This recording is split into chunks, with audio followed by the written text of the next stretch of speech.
Welcome to The Explainer. Today, we're diving into an incredible story about how a simple yet powerful financial tool is helping to solve a massive environmental problem and, get this, create profit from pollution. All right, so the whole story really hinges on this one core idea, this powerful transformation of agricultural waste from something that's a problem, a liability, into a genuinely valuable asset. But before we can really appreciate the solution, we've got to get our heads around just how massive this problem really is.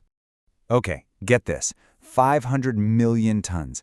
That is a staggering amount of crop residue that India generates every single year. And with this really narrow 15 to 20-day window between crops, farmers often feel like burning it is their only real option. And here's the thing you have to understand. For these farmers, it's not like they want to do this. It's a tough economic call they're pretty much forced to make. Burning is quick, it doesn't cost them anything up front, and it gets the field clear. But the long-term price, paid by public health and the soil itself, is just enormous. So you've got this huge, destructive cycle. How do you break it? Well, what if there was a way to use technology to step in and interrupt that? That's where something called biochar comes into the picture. Now, biochar might sound super high-tech, right? But it's actually a modern twist on a really ancient idea. You basically heat up all that farm waste in an environment with very little oxygen. It's a process called pyrolysis, and you're left with this super stable, carbon-rich charcoal. And this stuff has two very different but equally important benefits. And this is where it gets really cool, because biochar has this incredible dual value. First, there's the value to the farm. It acts kind of like a coral reef for the soil, improving its structure, helping it hold water, and making nutrients more available. That means bigger yields and less need for fertilizer. But then there's the climate value. It locks carbon away in the ground for hundreds of years, literally pulling it out of the atmosphere. Okay, so you're probably thinking, great, we're turning waste into a valuable product. That's got to be a slam dunk business, right? Well, not so fast. The numbers, as you're about to see, tell a much more complicated story. And whoa, take a look at this. This is the harsh economic reality. If you're only trying to sell the biochar as a commodity, you actually lose money. The costs of just collecting the waste, hauling it, and then processing it are simply too high. Yeah, a negative 25% profit margin. I mean, think about that. Even with all these amazing benefits for the soil and for the planet, as a business, it's just not going to work. It's dead in the water before it even starts. So this is the central question, right? The big puzzle that G&G Agritech had to figure out. How on earth do you make saving the planet actually profitable? And the answer, it turns out, isn't in the physical stuff, the black gold you can hold in your hand. Nope. The key is to make money from something you can't even see. And this, right here, is the absolute game changer, carbon dioxide removal credits. Here's how it works. For every ton of CO2 that the biochar permanently locks away in the soil, a company can generate a certified credit. And big companies, looking to meet their own climate goals, will buy that credit. It's literally a way to get paid for the service of cleaning the air. So think about it this way. The business now has two completely different products on the market.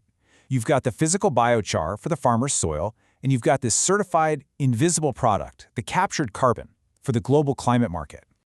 Okay, now let's rerun the numbers with this new revenue stream in the mix. And just look at the difference. It's night and day. The carbon credits, which make up the vast majority of the revenue, completely transform the entire financial picture.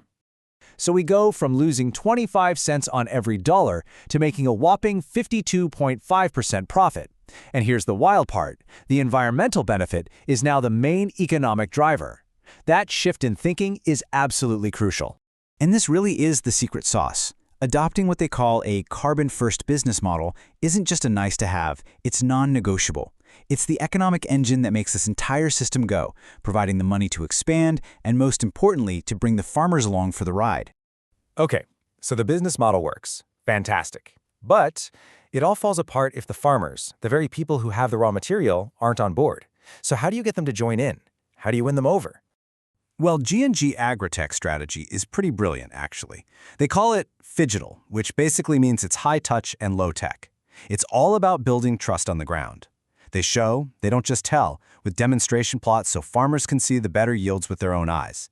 They pay farmers directly for their waste, and they build a network of trusted local ambassadors to handle everything. And what this does is it creates this incredible, positive feedback loop, a flywheel, if you will. The money from carbon credits makes the business profitable.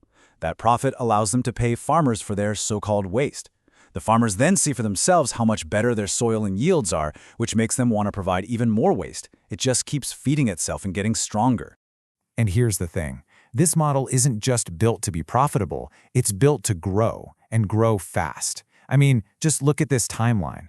The plan is to rocket from 20 villages to 100 in just 3 years, taking the amount of CO2 locked away from 6,000 tons all the way up to 30,000. That's incredible scale. So what's the big takeaway here? It's the massive potential to create what's called a regenerative agrarian economy. We're talking about shifting from a system that just takes from the land to one that actually restores it and builds wealth literally from the ground up. And that really leaves us with a fascinating question to chew on, doesn't it?